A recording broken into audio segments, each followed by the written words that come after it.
The Voice in Speech and Song, Chapter 36, Importance of General Health. Good blood, healthy lungs. In order to have good blood, we must breathe well. Full, deep inspirations of pure air, which fill the lungs with oxygen, purify the blood. They impart to it a bright color and send it, a life-giving current, to every part of the body. A good respiration soothes the nerves. It stimulates the appetite and renders digestion more perfect. And it induces sound, refreshing sleep. The lungs should be allowed the greatest freedom possible. Their capacity is developed by free action. It diminishes if they are cramped and compressed.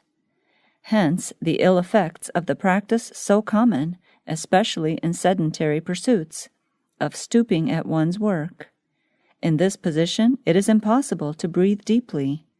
Superficial breathing soon becomes a habit, and the lungs lose their power to expand. A similar effect is produced by tight lacing. Sufficient room is not given to the lower part of the chest. The abdominal muscles, which were designed to aid in breathing, do not have full play, and the lungs are restricted in their action. Thus, an insufficient supply of oxygen is received. The blood moves sluggishly. The waste poisonous matter, which should be thrown off in the exhalations from the lungs, is retained, and the blood becomes impure. Not only the lungs, but the stomach, liver, and brain are affected. The skin becomes sallow. Digestion is retarded. The heart is depressed. The brain is clouded. The thoughts are confused. Gloom settles upon the spirits. The whole system becomes depressed and inactive, and peculiarly susceptible to disease. Constant supply of fresh air. The lungs are constantly throwing off impurities, and they need to be constantly supplied with fresh air. Impure air does not afford the necessary supply of oxygen, and the blood passes to the brain and other organs without being vitalized. Hence the necessity of thorough ventilation.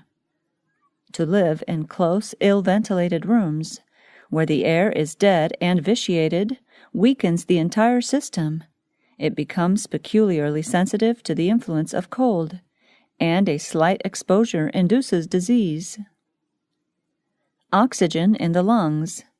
It is essential to health that the chest have room to expand to its fullest extent, in order that the lungs may be enabled to take full inspiration. When the lungs are restricted, the quantity of oxygen received into them is lessened. The blood is not properly vitalized, and the waste poisonous matter which should be thrown off through the lungs is retained. In addition to this, the circulation is hindered, and the internal organs are so cramped and crowded out of place that they cannot perform their work properly. Voice training, a part of physical culture. Next in importance to right position are respiration and vocal culture. The one who sits and stands erect is more likely than others to breathe properly. But the teacher should impress upon his pupils the importance of deep breathing. Show how the healthy action of the respiratory organs, assisting the circulation of the blood, invigorates the whole system, excites the appetite, promotes digestion, and induces sound, sweet sleep, thus not only refreshing the body, but soothing and tranquilizing the mind. And while the importance of deep breathing is shown, the practice should be insisted upon. Let exercises be given which will promote this, and see that the habit becomes established. The training of the voice has an important place in physical culture, since it tends to expand and strengthen the lungs, and thus to ward off disease. To ensure correct delivery in reading and speaking, see that the abdominal muscles have full play in breathing, and that the respiratory organs are unrestricted. Let the strain come on the muscles of the abdomen rather than on those of the throat.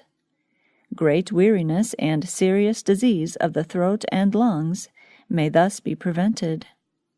Careful attention should be given to securing distinct articulation, smooth, well-modulated tones, and a not too rapid delivery. This will not only promote health, but will add greatly to the agreeableness and efficiency of the student's work.